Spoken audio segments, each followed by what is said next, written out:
আমার নাম বনি, আমার নাম বনি। কি করবি? আমার নাম বনি, আমার নাম বনি।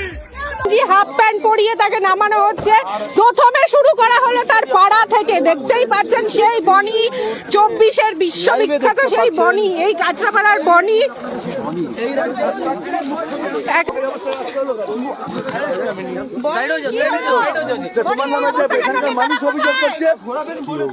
তুমি তোলা নিতে এখান থেকে বিভিন্ন কোটা থেকে টাকা দিতে, তোলা টাকা দিতে। আরে বলো না, আর কি হবে? তো কিছু বলার নেই। কেন তোমার নেতারা কোথায়?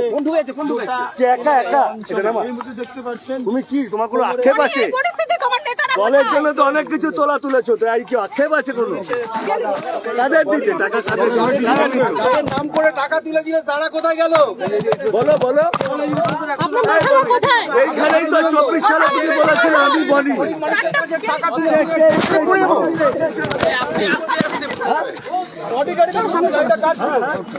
ঘোরানো হচ্ছে। বিজেপির যে কর্মীরা তারা কিন্তু প্রত্যেকে আজকে এখানে উপস্থিত এবং তার পাড়ার লোক কিন্তু এই দৃশ্য দেখছে। এক্সক্লুসিভ সেই চিত্র, পশ্চিমবঙ্গের এই চিত্র বেশ কয়েকদিন দেখেছেন। কাঁচরাপাড়ায় যেটাও সম্ভব, দেখছেন তো, কোমরে দড়ি দিয়ে হাফ প্যান্ট পরিয়ে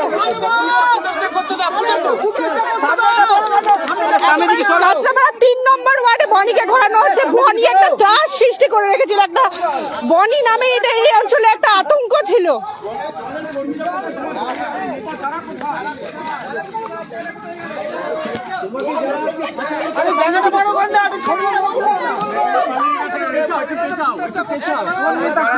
কোন নেতা? নেতার নাম কি? তৃণমূল কংগ্রেসের যারা নেতা তারা পালিয়ে গেছে, যারা চুরি করেছে তারা পালিয়েছে। আমি চুরি করিনি, সেই জন্য এখনো আছি। চুরি করেছে, নামটা বলে কমল অধিকারী নেই, জানি না কোথায়। ওই তো আর কে আছে? আর কে আছে? হ্যাঁ, ওই তো বললাম তো, কমল অধিকারীর কথা বললাম তো। কি করতো? তোমার উপর কি প্রেসার ক্রিয়েট করতো? ছবিটা করতে, ছবিটা করো। সামনে যা, সামনে যা, সামনে দেখতে পাচ্ছেন সেই বনি।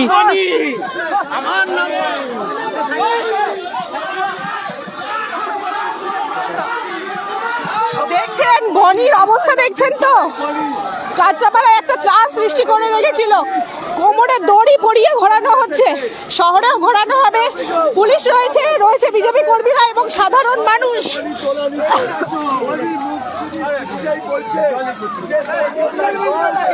একেবারেই বিজেপি কর্মীরা কিন্তু জোর জোর স্লোগান দিতে শুরু করেছেন।